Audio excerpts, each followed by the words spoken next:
सरल जापानी चैनल से प्रस्तुत है। आओ सीखें जापानी। हिंदी में जापानी भाषा सीखने की सरल पाठमाला। कोनिचिवा मिनासन। आप सभी को सुजॉय चटर्जी का नमस्कार। और आज है इस सीरीज का 9वां पाठ।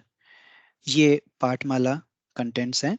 और आप देख रहे हैं कि आज जो 9वां पाठ है इसमें हम सीखेंगे जापानी में संख्या व गिनती। पाठ 9, संख्या व गिनती। इसमें आज हम 1 से लेकर 99 तक की गिनती सीखेंगे और इन संख्याओं से संबंधित कुछ रोचक बातें भी जानेंगे। तो शुरू शून्य से करेंगे। और जापानी में शून्य का एक बड़ा रहस्य है। तो आइए देखें कि ये क्या है। जापानी में संख्या व गिनती 1 से शुरू होती है, ना कि शून्य से। यानी कि जैसे हमारे यहाँ जीरो का सिंबल है, वैसा जापानी में कोई चिन्ह नहीं है शून्य के लिए। और जापान में शून्य को मतलब इग्नोर किया जाता है। शून्य कहीं पे इसका प्रयोग नहीं होता, बहुत ज्यादा जरूरी ना हुआ तो। ऐसा क्यों है, आइए देखते हैं। जापानी इमारतों में भी भूमि तल यानी ग्राउंड फ्लोर को 0 के बदले 1 से, पहली मंजिल को 2, दूसरी मंजिल को 3 कहा जाता है। जबकि बेसमेंट के लिए B1 B2 आदि का प्रयोग होता है। हमारे यहाँ पे अधिकतर जगहों में ग्राउंड फ्लोर के लिए 0 का प्रयोग किया जाता है या फिर G लिखा जाता है, और फर्स्ट फ्लोर के लिए 1 लिखा जाता है। तो यानी कि इससे साफ है कि जापान में शून्य को अवॉइड किया गया है। शून्य संख्या की कोई भूमिका जापान में नहीं है। अब इसका क्या कारण है, इस पे गौर किया जाए। शून्य का अर्थ क्या है? शून्य का अर्थ है खाली या कुछ भी नहीं, यानी कि void। और ऐसा कहा जाता है कि चीनी और जापानी में ऐसा कोई शब्द नहीं था प्राचीन काल में जिसका अर्थ कुछ भी नहीं हो। प्राचीन काल में कुछ नहीं या शून्य को व्यक्त करने के लिए जो हिसाब किताब वाली दस्तावेजें हुआ करती थी, जिसमें हिसाब किताब नोट किया जाता था, या फिर जो लेजर पुस्तिकाएं होती थी, तो उन्हें वहां पे शून्य की जरूरत पड़ती थी। और शून्य को दर्शाने के लिए वहां पे बस खाली जगह छोड़ दी जाती थी, क्योंकि शून्य के लिए कोई चिन्ह नहीं था या कोई संख्या नहीं था।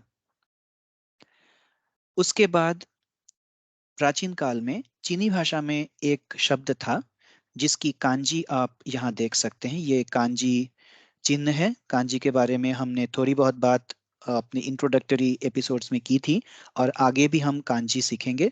लेकिन फिलहाल आप ये समझ लीजिए कि ये जो कांजी का प्रतीक है, इसका अर्थ है थोड़ा या अल्प मात्रा में या छोटा सा अंश, या जिसे हम फ्रैक्शन कहते हैं। मतलब बिल्कुल बहुत थोड़ी सी क्वांटिटी। तो यही था उस समय, बिल्कुल शून्य कुछ नहीं था। फिर धीरे धीरे जब शून्य संख्या या कुछ भी नहीं को निर्दिष्ट रूप से लिखने की जरूरत महसूस हुई, तो इस कांजी यानी कि इस चिन्ह का प्रयोग इस उद्देश्य से किया जाने लगा। इस चिन्ह को चीनी भाषा में लिंग कहते हैं। तो और जापानी में इससे रेई कहते हैं इसी चिन्ह को। और जापानी भाषा में ये चीनी लिपि से ही आया है ये कांजी। तो चीनी भाषा में इस चिन्ह को कहते हैं लिंग, और जापानी भाषा में इसे कहते हैं रेई। तो जापान में एदो काल में इस चिन्ह का प्रयोग होने लगा शून्य को समझाने के लिए। तो ये कांजी चीनी में लिंग और जापानी में रेई नाम से प्रसिद्ध हुआ। 20वीं सदी में जापानी भाषा ने फ्रांसीसी यानी फ्रेंच भाषा से जेरो को अपनाया। फ्रेंच में इसे कहते हैं जेरखो, और अंग्रेजी में हमें पता ही है कि जीरो कहते हैं। स्पेलिंग सभी में सेम है, ZERO। तो उच्चारण जापानी भाषा ने फ्रेंच जैसा जेरो जेरखो को जेरो कर दिया, और इसका प्रयोग होने लगा। रेई शब्द का अर्थ मूलतः शून्य संख्या ना होने की वजह से जापान में शून्य के लिए रेई से ज्यादा प्रयोग जेरो का होने लगा, और आज भी जेरो का ही प्रयोग प्रचलित है। एक और तरीका जापान में अपनाया गया। वृत्त यानी सर्कल, जो जियोमेट्रिकल शेप है, उसे मारू कहा जाता है जापानी में।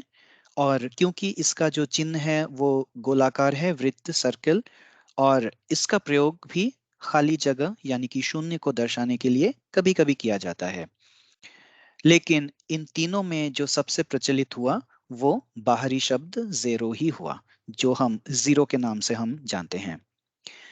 तो अब इसे समराइज किया जाए, जापानी में शून्य का रहस्य जो है इसे समराइज किया जाए, तो हमने देखा कि शून्य के लिए रेई, जेरो और मारू, इन तीनों का प्रयोग हुआ। ये तीन जो सिंबल्स हैं हम ऐसे लिख सकते हैं, ये चीनी चित्रलिपि से आया है। लिंग जो चीनी में कहा जाता है इसे, और रेई जापानी में, उसके बाद जेरो, और उसके बाद ये है सर्कल जो जापानी में वृत्त, जिसे हम जिसे डिनोट करते हैं। तो अब ये क्या है? चीनी भाषा में लिंग, जापानी हिरागाना में। अब इस रेई को जापानी में हिरागाना लिपि में लिखा जाएगा क्योंकि ये जापानी शब्द है, और इसलिए इसे रे ई रेई लिखा है हिरागाना में। इसी तरह से जेरो अब विदेशी शब्द है जो हिरागाना में नहीं बल्कि काताकाना लिपि में लिखा जाएगा। काताकाना लिपि हम इस संख्या और गिनती पाठ के बाद करेंगे, तो उस समय आप देखेंगे कि ये जे का सिंबल है, ये रो का सिंबल है, तो ये काताकाना में जेरो लिखा हुआ है। और हिरागाना में हम मारू भी लिखेंगे, जो वृत्त का शब्द है मारू, ये है मारू मारू, क्योंकि ये जापानी शब्द है इसलिए इसे हिरागाना में लिखा जाएगा। तो इस तरह से जब शून्य को लिखने की जरूरत महसूस होती है तो इनमें से किसी का भी प्रयोग किया जा सकता है, लेकिन सबसे प्रचलित ये जेरो है। और जेरो के लिए कोई सिंबल नहीं है, बस इस तरह से जेरो लिखा जाएगा। कोई संख्या निर्दिष्ट नहीं किया गया है, कोई सिंबल निर्दिष्ट नहीं किया गया है जीरो को या शून्य को लिखने के लिए। और जापानी की जो गिनती है वो एक से शुरू होती है, ना कि शून्य से। अब आगे बढ़ते हैं। यहाँ पे हम 1 से 10 तक की गिनती देख रहे हैं जापानी में कि किस तरह से होता है। पहली कॉलम में हम अंग्रेजी में संख्याओं को लिखा है, दूसरे कॉलम में हिरागाना में लिखा हुआ है, तीसरे कॉलम में ये कांजी में इन संख्याओं के चिन्ह दिए गए हैं, और उसके बाद हिंदी और अंग्रेजी में इनका जो उच्चारण है उसे लिखा गया है। तो एक के लिए जो शब्द है वो है इची, इची। उसके बाद दो के लिए नी, तीन के लिए सान, चार के लिए योन या शी भी कहते हैं, योन या फिर शी, पांच यानी गो, छह यानी रोकु, रोकु रोकु, सात के लिए नाना या फिर शिची, आठ के लिए हाची, नौ के लिए क्यू या फिर कु। तो यहाँ पे आप देख सकते हैं कि तीन तरह के उच्चारण हो सकते हैं, लेकिन जो सबसे लोकप्रिय और प्रचलित है वो है क्यू। क्यू के बाद एक और ऊ की ध्वनि है यानी कि क्यू। और उसके बाद 10 है ज्यू, ज्यू। तो इस तरह से इची, नी, सान, योन या शी, गो, रोकु, नाना या शिची, हाची, क्यू और ज्यू, ये 1 से लेके 10 तक की गिनती हो गई। अब इसमें जो आप देख रहे हैं कि 4 के लिए दो शब्द हैं, योन और शी, 7 के लिए नाना और शिची, और 9 के लिए क्यू और कु। तो इनका प्रयोग, वैसे तो आप इनका किसी भी इनमें से किसी भी एक का प्रयोग कर सकते हैं इन तीनों के केसेस में, लेकिन कुछ कुछ एक्सेप्शंस व्यतिक्रम है और कुछ कई जगहों पर हम अवॉइड करते हैं। तो उसके बारे में अब थोड़ी सी जानकारी हासिल करते हैं 4, 7 और 9 के बारे में। सबसे पहले संख्या 4 से शुरू करते हैं। संख्या 4 के लिए हमने देखा कि योन और शी का प्रयोग किया जाता है। शी का एक अर्थ मृत्यु भी होता है यानी डेथ, इसलिए लोग शी बोलने से कतराते हैं। और संख्या 4 के लिए इसलिए योन का प्रचलन अधिक है। शी बहुत हार्डली रेयरली ही यूज होता है, लेकिन अगर कोई इसका प्रयोग कर रहा है तो वो गलत नहीं है। शी का प्रयोग आयु बताने के लिए कभी नहीं किया जाता, क्योंकि ये नेचुरल है कि जिस शब्द से मृत्यु को व्यक्त किया जाता है, जो जो शब्द मृत्यु का प्रतीक है, उसके साथ आयु को जोड़ने का कोई मतलब नहीं है। ये एक तरह से अपशगुन माना जाता है जापान में, इसलिए शी का प्रयोग नहीं होता। और ये जो 4 की जो संख्या है, ये आ, कई इमारतों में चौथी मंजिल भी नहीं होती। यानी लाइक चौथी मंजिल तो होती है, लेकिन नंबरिंग जो होती है वो 1 2 3 के बाद सीधे 5 तक, सीधे 5 पर पहुंच जाती है। 4 नहीं होता उसमें। ये बिल्कुल वैसा ही है जैसा कि हमारे यहाँ 13 संख्या को अनलकी माना जाता है, तो जापान में वैसे ही 4 इज अनलकी। तो ये है 4 संख्या का रहस्य कि योन और शी दोनों शब्द होने के बावजूद शी का अर्थ कम से कम किया जाता है या फिर बिल्कुल ही नहीं किया जाता, और इसलिए योन जो शब्द है वो अधिक प्रचलित है। अब आते हैं नंबर 7 पर। संख्या 7 के लिए नाना और शिची का प्रयोग किया जाता है। इनमें से इन दोनों में से किसी का भी प्रयोग हो सकता है किसी भी क्षेत्र में, लेकिन इनमें जो शिची है इसका प्रयोग अधिकतर महीना बताने के लिए किया जाता है। अब महीना इसका जापानी शब्द है गात्स। यहाँ पे आप देख रहे हैं गात्स लिखा हुआ है। तो शिची गात्स मतलब छठा महीना, क्योंकि शिची ये 6, माफ कीजिए, ये 7वां महीना होगा। इसमें यहाँ पे ये गलत लिखा हुआ है, 7वां महीना। शिचिगात्स मतलब 7वां महीना, क्योंकि शिची 7 है। तो यानी कि ये जुलाई का महीना हो जाएगा। ये जून भी गलत हो गया यहाँ पे, माफ कीजिए। शिचिगात्स यानी 7वां महीना, और यानी कि जुलाई का महीना। तो गात्स के साथ शिची का प्रयोग किया जाता है, ना कि नाना का। हम नाना गात्स नहीं कहेंगे, शिची गात्स कहेंगे। और उसके बाद संख्या 9 पर आते हैं। संख्या 9 के लिए क्यू और कु दोनों का प्रयोग होता है। प्रचलित शब्द क्यू ही है, और कु का जो प्रयोग है वो मुख्यतः घंटा बताने के लिए किया जाता है। यानी कि अगर आपको 9वां घंटा यानी कि सुबह या रात के 9 बजे का समय बताना हुआ, तो हम कहेंगे कुजी। जी मतलब आवर या घंटा। तो क्यू जी हम नहीं कहेंगे। जैसे 9th आवर है, तो आप 9 के लिए यहाँ पे क्यू का प्रयोग नहीं होगा, कु का प्रयोग होगा। तो 9th आवर मीन्स कुजी। तो और भी बहुत सारे चीजें हैं संख्याओं के, कौन सा शब्द कहाँ पे यूज होगा, और भी संख्याएं होंगी इसके आगे भी। तो उन सब के बारे में जब हम काउंटर्स का लेसन करेंगे, तो वहां पे इन सारी चीजों को शामिल किया जाएगा कि कहाँ पे कौन सा उच्चारण होगा, कौन सा शब्द होगा संख्याओं के लिए। फिलहाल हम आगे बढ़ते हैं अपनी गिनती में। तो हिंदी में गिनती करने के लिए हमें कम से कम 1 से लेकर 100 तक के सभी संख्याओं के नाम कंठस्थ होने चाहिए, क्योंकि कोई समानता उस तरह से कोई डेफिनिट नियम नहीं, और कई एक्सेप्शंस है। यानी कि जैसे आप 11 को हम 11 को हम 11 कह रहे हैं, फिर 21 कह रहे हैं, फिर 50 के बाद 51 हो रहा है, 70 के बाद 71। तो कोई मतलब एक डेफिनिट रूल भले ही 10-10 नंबरों के बीच आपस में है, लेकिन अगर हम ओवरऑल देखें, तो अगर किसी बच्चे को या किसी को अगर नहीं पता होगा कि 71 जो नंबर है उसे 71 कहते हैं, उसे नहीं पता होगा, वो नहीं बोल पाएगा कि ये कौन सी संख्या है। तो ये सिर्फ हिंदी में ही नहीं, सभी भारतीय भाषाओं में ये एक असुविधा है कि आपको नंबर संख्या पता होने के बावजूद आपको ये बाकायदा सीखना पड़ेगा कि किस नंबर को क्या कहते हैं। लेकिन जापानी में गिनती करने के लिए हमें केवल 1 से लेकर 10 तक की संख्याओं के नाम पता होने काफी है। जैसे कि हमने अभी पढ़ा है, इची, नी, सान, योन, गो।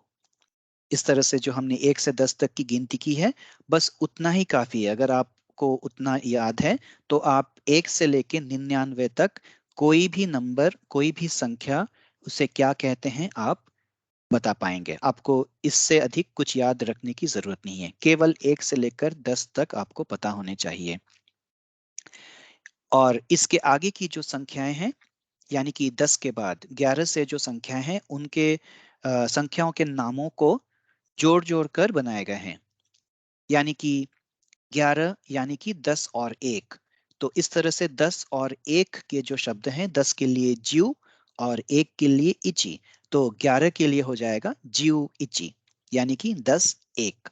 इस तरह से आगे आगे चलता चला जाएगा ये। और इसलिए उन्हें अलग से याद रखने की आवश्यकता नहीं है, हम नंबर देख के ही बोल सकते हैं कि वो क्या है। तो इसको और बेहतर से समझने के लिए आइए अब हम वापस अपनी उस तालिका में जाते हैं। ये देखिए, ये 11 से शुरू हो रहा है। तो 11 यानी कि 10 और 1, 10 + 1, मतलब ज्यू यानी कि 10 और इची यानी कि 1, तो ज्यू इची। तो यहाँ पे भी आप देख सकते हैं कि जो कांजी है ये 10 की कांजी है, जो हमने पिछले स्लाइड में देखा था। और ये इची का कांजी है, यानी कि 1 का। तो 10 1 यानी कि 10 + 1 जो है ज्यू इची। ज्यू इची, इसका उच्चारण ऐसे होगा, ज्यू पे ज्यादा जोर होगा, इची पे कम जोर होगा, क्योंकि इसमें एक अतिरिक्त उ की मात्रा है। ज्यू इची। इसी तरह से 12 के लिए ज्यूनी, ज्यूसान, ज्यूयोन या ज्यूशी, ज्यूगो, ज्यूरोक, ज्यूनाना, ज्यूहाची, ज्यूक्यू, निज्यू। अब देखिए यहाँ पे, यहाँ गौर कीजिए कि 20 के लिए अब नी ज्यू, यानी कि 2 × 10, 20। तो इस तरह से इसे ऐसा लिखा जाएगा, पहले 2 लिखा जाएगा, उसके बाद ज्यू लिखा जाएगा। यानी कि जो 10 है उससे पहले अगर हम 2 लगा देंगे तो ये 10th जो प्लेस है वहां पे ये मल्टीप्लाई हो जाएगा, यानी कि गुण हो जाएगा, बजाय एडिशन के, बजाय जोड़ने के इसमें ये मल्टीप्लाई हो जाएगा। तो ये निज्यू हो गया। तो इस तरह से देखिए कि हमें बस 1 से 10 तक की गिनती आनी चाहिए, उस तरह से ये आगे बढ़ता चला जाएगा। तो 20 हो गया निज्यू। अब हम अगर आगे देखते हैं तो आप देखेंगे कि निज्यू इची 21, मतलब क्या हो गया, 2 × 10 + 1। ये देखिए, ये नी माने दो, 2 या 2, उसके बाद ये है 10 की कांजी, और उसके बाद ये है 1 की कांजी।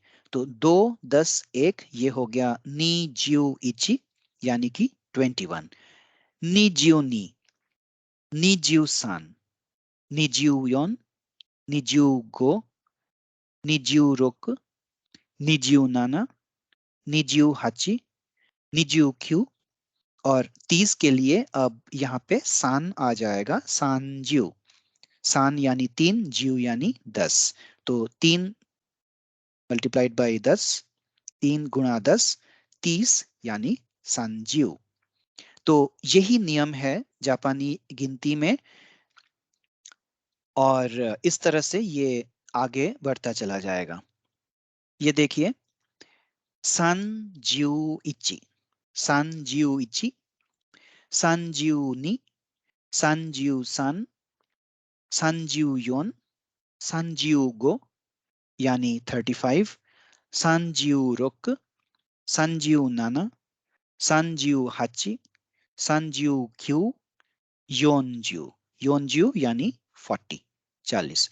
यहाँ पे हिरागाना में आप उच्चारण देख सकते हैं, और हिरागाना में लिखकर प्रैक्टिस भी कर सकते हैं। और ये जो कांजी है, ये हमने इस पर अभी जब हम कांजी का लेसन करेंगे, हम धीरे धीरे कांजी भी सीखेंगे। जैसे कि हमने शुरुआती एपिसोड्स में कहा था कि 1600 के आसपास कांजी सिंबल्स हैं जो हमें सीखने पड़ेंगे।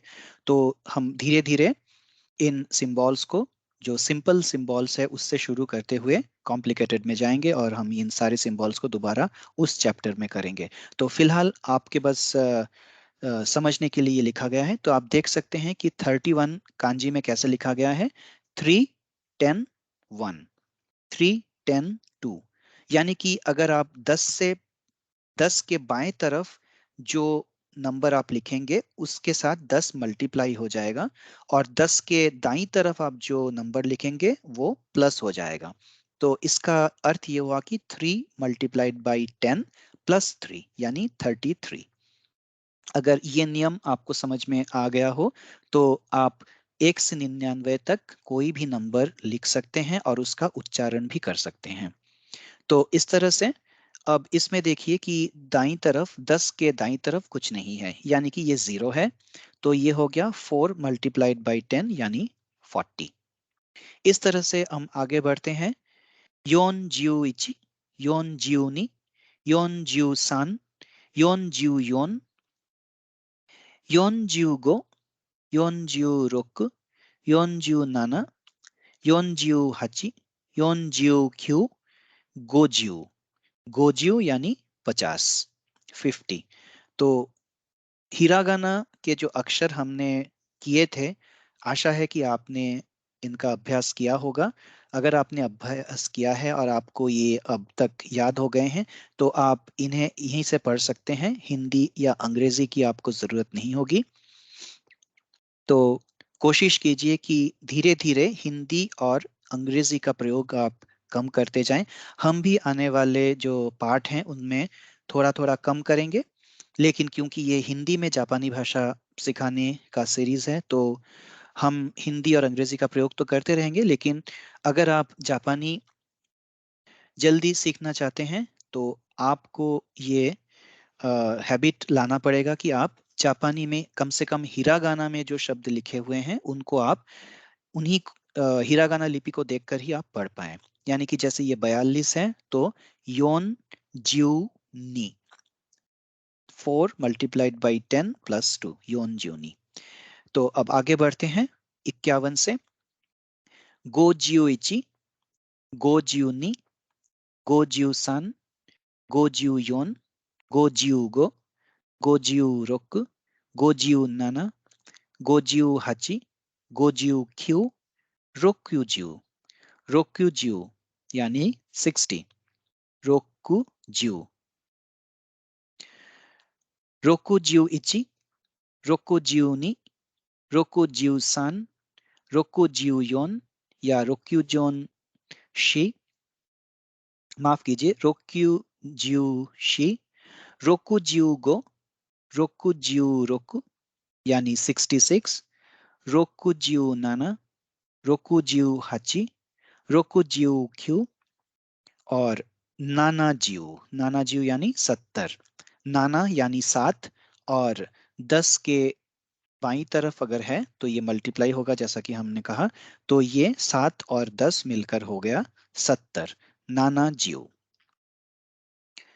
71 से है नाना जियो इची, नाना जियो नी, नाना जियो सान, नाना जियो योन, नाना जियो गो 75, नाना जियो रोकू, नाना जियो नाना या नाना जियो शिची, नाना जियो हाची, नाना जियो क्यू, हाची जियो। हाची यानी 8, जियो यानी 10, हाची जियो 80।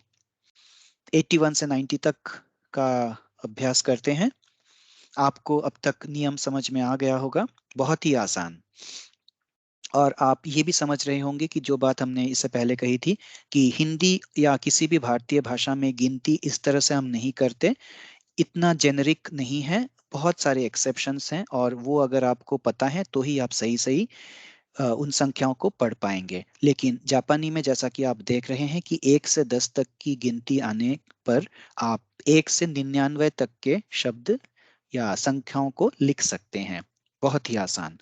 हाचिजियो इची, हाचिजियो नी, हाचिजियो सान, हाचिजियो योन, हाचिजियो गो, हाचिजियो रोक, हाचिजियो नाना, हाचिजियो हाची, हाचिजियो क्यू, क्यूजियो, क्यूजियो यानी 90। और ये आखिरी स्लाइड है। क्यूजियो इची, क्यूजियो नी, क्यूजियो सान, क्यूजियो योन, क्यूजियो गो, क्यूजियो रोक, क्यूजियो नाना, क्यूजियो हाची, क्यूजियो क्यू, आप देखिए कि दोनों में एक अतिरिक्त ऊ है, यानी कि इसमें दीर्घ ध्वनि आएगी दोनों में, क्यू में भी और ज्यू में भी। इसलिए हमने जो उच्चारण अभी किया उस तरह से आपको उच्चारित करना है इसे, क्यू ज्यू इची, क्यू ज्यू नी, क्यू ज्यू सैन सान, इस तरह से। और जो आखिरी है 99, क्यू ज्यू क्यू, इसमें 3 बार है, तो ये काफी दीर्घ इससे इसमें से ध्वनि निकलेगी, क्यू ज्यू क्यू। तो इस तरह से 1 से लेकर 99 तक की गिनती हमने आज सीखी और नियमों को बारे में जाना, शून्य के बारे में जाना, शून्य के रहस्य के बारे में जाना कि शून्य का प्रयोग क्यों नहीं हुआ और क्यों इसका आज भी प्रयोग कम से कम होता है। और आपने एक बात और गौर किया होगा कि 1 से 99 तक की गिनती में भी हमें कहीं पर भी शून्य की जरूरत नहीं आई, क्योंकि इसमें जो 10 वाली जो संख्या है जैसे कि 90, इसमें हम ज्यू यानी 10 से इसको बना रहे हैं, ना कि शून्य का, शून्य से इसमें कोई इम्पैक्ट हो रहा है और ना ही शून्य का कोई सिंबल है। तो 10 का जो सिंबल है उसे स्टैंडर्ड सिंबल माना गया है और उसी के बेसिस पे सारे संख्याओं को लिखा जा रहा है, पढ़ा जा रहा है और गिना जा रहा है। इसलिए शून्य संख्या की कोई खास अहमियत नहीं है, लेकिन कुछ जगहों पर जहाँ पे शून्य की जरूरत है तो वहाँ रेई, मारू या जेरो का प्रयोग होता है, जेरो का प्रयोग अधिक होता है। तो आज का पाठ यहीं तक। अगले पाठ में हम क्या सीखेंगे? अगले पाठ में भी संख्या और गिनती जारी रहेगी। आज हमने 1 से लेकर 99 तक की गिनती सीखी। अगले पाठ में हम 100, 1000, 10,000, उसके बाद लाख, करोड़ और जो बड़ी संख्याएं हैं उनके बारे में जानेंगे। और जो शून्य से जो कम, यानी कि जैसे 10⁻⁻, में जो संख्याएं हैं यानी कि फ्रैक्शन, जो फ्रैक्शन में जो संख्याएं हैं उनके बारे में भी जानेंगे कि बहुत छोटी संख्याओं को जापानी में क्या क्या कहते हैं और बहुत बड़ी संख्याओं को भी क्या क्या कहते हैं। तो उसके बारे में हम अगले पार्ट में सीखेंगे। तो आज बस इतना ही, 9वां पाठ अब यहीं समाप्त होता है। अगले पाठ में आपसे फिर मुलाकात होगी। तब तक के लिए सुजॉय चटर्जी को अनुमति दीजिए। नमस्कार, सायोनारा।